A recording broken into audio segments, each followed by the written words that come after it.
你的設備需要維修嗎？我們提供免費診斷，我們上門取件和送件，無需致電或出行。維修前先發送報價，你確認後才繼續。簡單、透明、專業，連結在簡介裏。今次我哋會探討Conga4090電動掃地機器嘅維修技巧，特別係修理佢嘅馬達同插頭。首先，當你發現掃地機器無法正常運作，第一步就係進行免費診斷，了解問題所在。第一步，關掉掃地機器並拔掉插頭，以確保安全。然後，打開機器底部嘅蓋，檢查插頭是否被雜物堵塞。如果有雜物，記得清理乾淨，因為這可能影響插頭運作。接住嚟，我哋要檢查馬達，將馬達從機器中拆出，檢查是否有任何燒壞或損壞的跡象。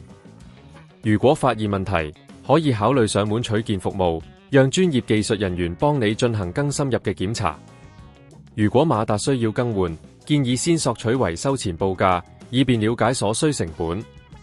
當得到報價後，你可以決定是否進行維修。當你確認要更換馬達時，將新馬達安裝入機器，確保所有連接都固定好，然後重新安裝插頭。最後，將底部蓋合上，並重新插上電源。